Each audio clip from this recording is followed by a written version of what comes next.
Pertanyaan pertama, bila kita mengadopsi anak perempuan, apakah bila dia dewasa harus menutup aurat bagaimana orang yang bukan mahramnya, atau bisa seperti anak kandung sendiri? Oh tidak, anak adopsi itu tetap anak orang lain, anak orang lain, dan dia berhukum ajnabi. Ajnabi itu orang asing yang bukan mahram kita. Mahram itu orang yang haram dinikahi. Seperti kita suami istri, kedatangan nih adik kandung kita,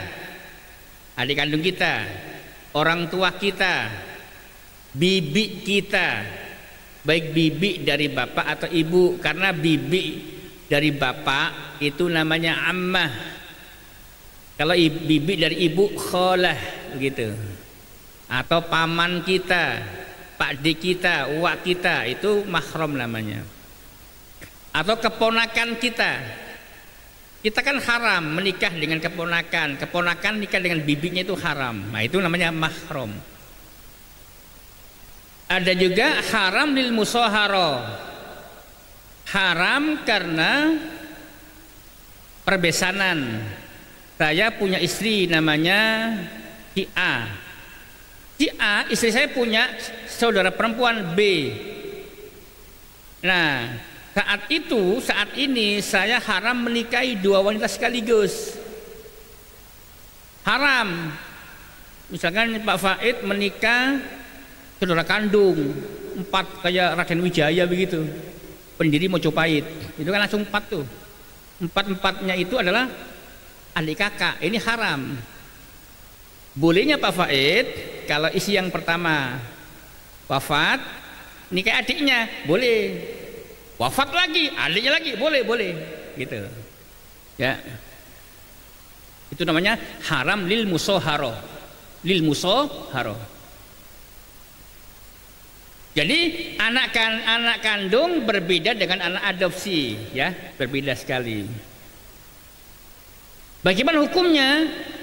Maka ibu-ibu kalau punya anak adopsi laki-laki, ya laki-laki, sudah akil balik, jangan dicium.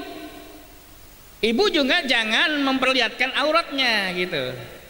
Atau bapak-bapak punya anak adopsi perempuan, ya sama juga. Aurat anak perempuan ini wajib ditutupi di depan bapak angkatnya. Kenapa? Dia boleh menikah. Umpama istri kita meninggal, kita boleh menikahi anak ini, terkecuali istri kita pernah menyusuinya, maka menjadi bukan anak adopsi lagi, anak susuhan. Itu rodoah namanya. Makanya jangan gampang-gampang nyusui anak, Bu, ya. Nah itu bener, jangan gampang-gampang gendong anak tetangga disusuin. Catat, Pak, kalau istri kita pernah menyusui, maaf ya, maaf panggil mas misalnya, tadi saya nggak sengaja menyusui si fulan. Catat, saksikan bahwa ini anak rodoah kita yang nanti ketika dia cantik, kita punya anak ganteng, haram menikah. Kenapa? Pernah kita susui, sehingga dia dengan anak kandung kita namanya saudara susuan. Makanya kalau mau nyusui pikir-pikir dulu. Baik, jadi gitu ya hukumnya. Ketika bapak ibu wafat, maka anak rodoa, anak angkat tidak punya hak waris. Pak Ustadz, saya sangat sayang kepada dia. Bikin wasiat, atau menghibahkan harta, sebagian harta kita sebelum kita wafat, gitu. Sebelum kita wafat menghibahkan. Jadi itulah bedanya. Kalau hibah itu diberikan di saat kita masih hidup, kalau warisan dibagikannya setelah kita wafat, gitu.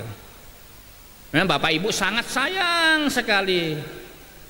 Ya emang harus sayang, kan konsekuensi kita pengen menyayangi anak, kita nggak punya anak misalnya, atau punya anak tapi pengen nambah lagi momongan kita tadi dengan jalur adopsi, sayangi, tapi hukum tetap berlaku, gitu.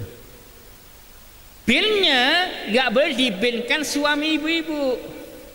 Kita ngadopsi anak namanya Siti, suami namanya Taufik, Siti bin Taufik, nggak boleh, tetap bin bapaknya siapa tadinya, nanti bermasalah. Baik, itu. Yang kedua, di dalam doa iftitah sudah baku, bolehkah kita tambahkan?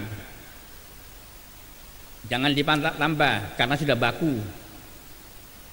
Kalau bervariasi iya banyak. Doa iftitah itu minimal ada 7. Ada 7 dari Nabi. Pilih satu di antara 7 itu, silakan. Gabung boleh aja, silakan.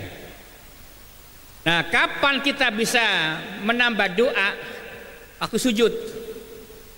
Waktu sujud. Misalkan Subhana rabbiyal a'la wa bihamdi, Subhana rabbiyal a'la wa bihamdi. Imam masih sujud, perbanyak doa. Bisa dalam hati, bisa dilafadzkan, tapi lafadznya dengan bahasa Al-Quran dan bahasa hadis. Rabbi habli minas sholihin, Rabbi ja'alni muqimas sholati wa min dzurriyyati rabbana wa taqabbal du'a. Itu boleh. Tapi jangan begini. Duh Gusti Allah, jangan pakai bahasa itu, jangan. Baik, itu Bu ya.